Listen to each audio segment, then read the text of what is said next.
August 12th, 30 BC, Alexandria. A woman sits in a palace chamber dressed in gold and purple. Two servants stand beside her. One holds a basket of figs. In 10 minutes all three will be dead. But this isn't a story about how Cleopatra died. It's about the 10 days before, when the man who would become Rome's first emperor used isolation, false promises, and one unspoken threat to dismantle her piece by piece. No torture, no violence, no execution. Just a Roman who understood that breaking a queen was more valuable than killing her. The weapon that finally destroyed her wasn't an army or a blade, it was her son.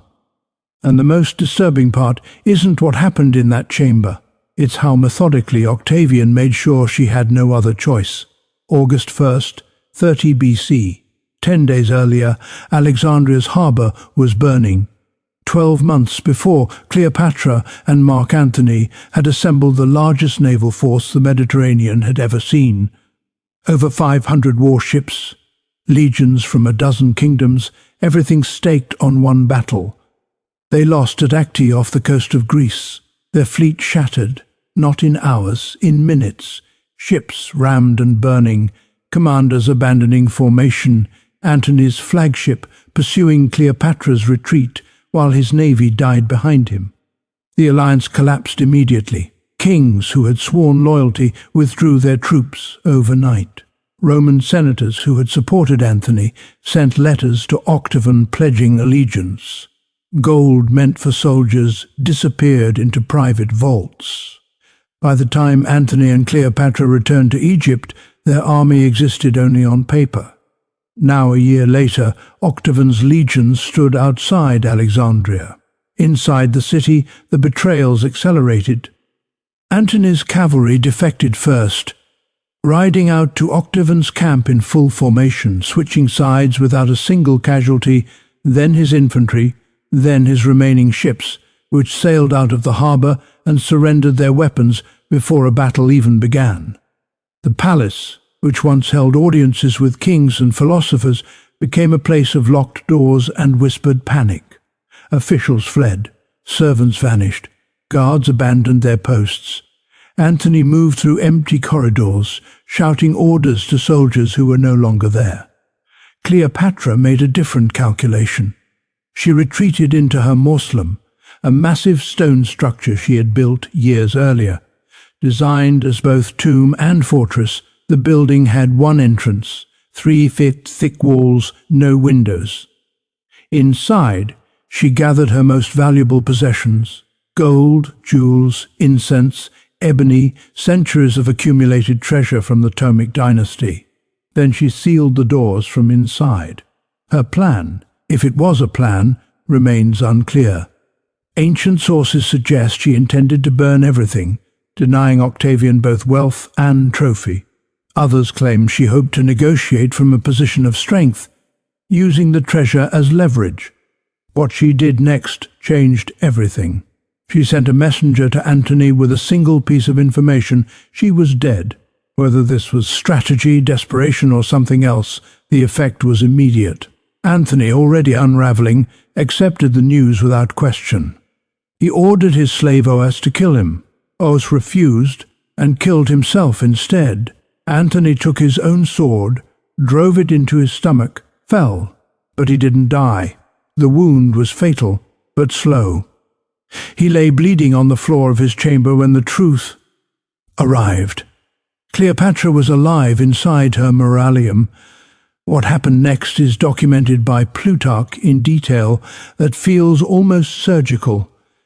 Antony's body was carried to the mausoleum. The entrance was sealed. Cleopatra refused to open it, not from cruelty, but from calculation. Opening the door meant losing her only fortification. Instead, ropes were lowered from an upper window. Antony's dying body was hauled up the exterior wall. Cleopatra and her 2 attendants pulled him through the window themselves, dragging a Roman general up stone walls while he bled. He died in her arms inside the tomb. By the time his body stopped moving, Cleopatra was completely alone.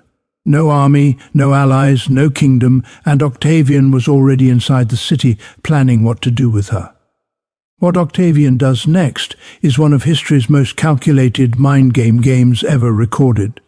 Subscribe now, because the psychological warfare you're about to witness makes every thriller you've ever seen look amateurish. This is where it gets disturbing. Octavian didn't want Cleopatra dead. Dead queens don't parade.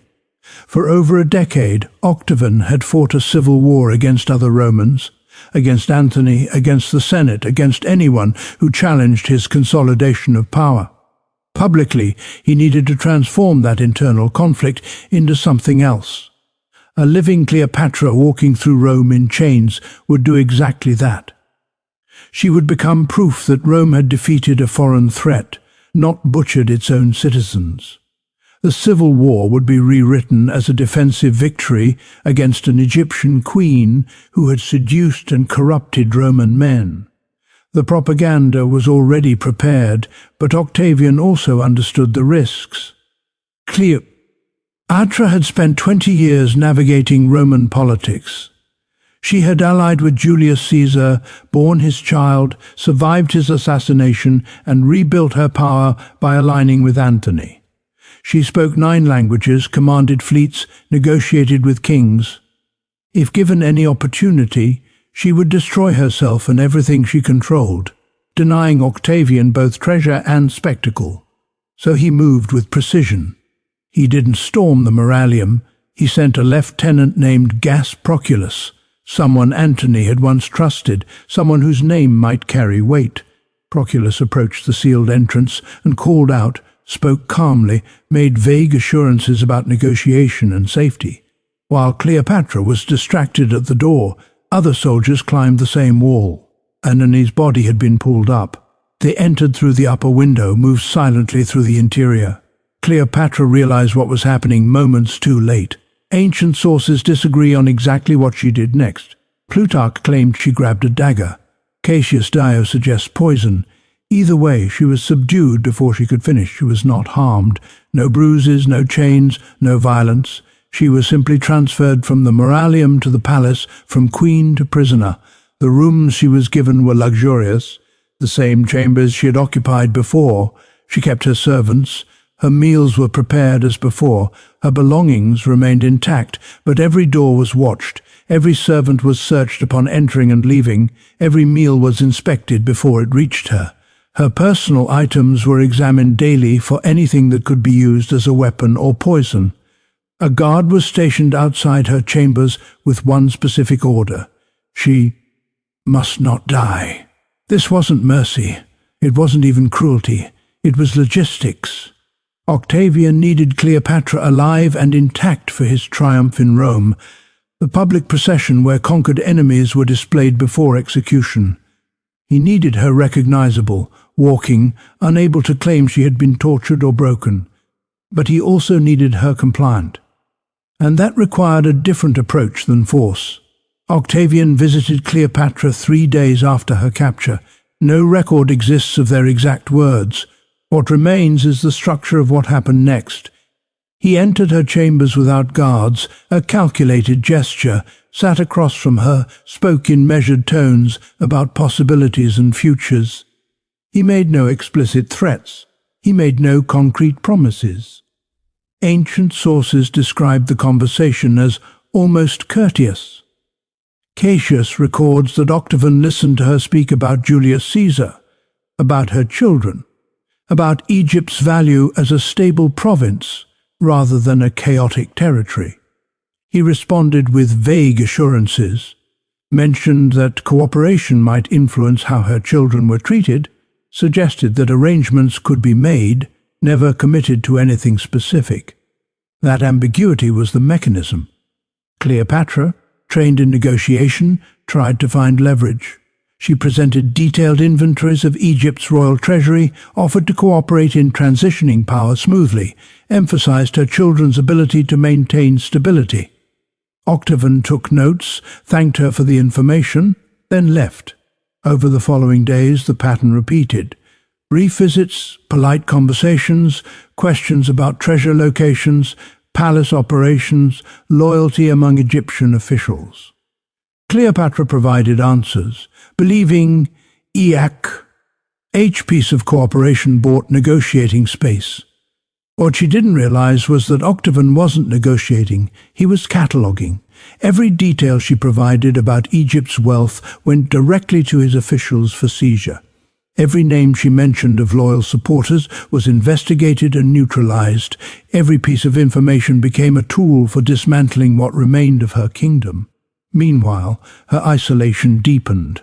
No visitors were allowed, except at Octavian's discretion. No messages came from outside the palace. No news reached her about what was happening in Alexandria, in Egypt, in the wider world. She existed in a bubble of managed information where the only voice she heard was Octavian's, and he told her only what served his purpose. Then Cleopatra made her own move. She stopped eating. The servants noticed first. Meals returned untouched. She grew visibly thinner, weaker. Within days, she developed a fever. It wasn't a hunger strike in the modern sense. There were no demands attached. It was simpler. If she died from illness, from refusal, it would deny Octavian his triumph just as surely as poison. The guards reported it immediately. Octavian's response was swift and specific. He didn't force-feed her, didn't threaten her, didn't raise his voice. According to Cassius Dio, he simply clarified the situation. Her children were in his custody. If she harmed herself, they would suffer consequences. The text doesn't specify what those consequences would be. It didn't need to. Cleopatra resumed eating that same day. Now the trap was complete. Death meant her children died. Compliance meant humiliation, erasure, and eventual execution in Rome. Silence meant waiting in uncertainty. While Octavian consolidated everything she had built, she had no moves left except one, but she didn't know it yet because she didn't know about her son. Cleopatra had 4 children, 3 with Mark Antony, twins Alexander Helios and Cleopatra Selene, and a younger son, Tommy Philadelphia. They were 10, and 6 years old. Royal blood, but politically manageable. Octavian could control their futures, raise them as Romans, marry them strategically, neutralize their claims.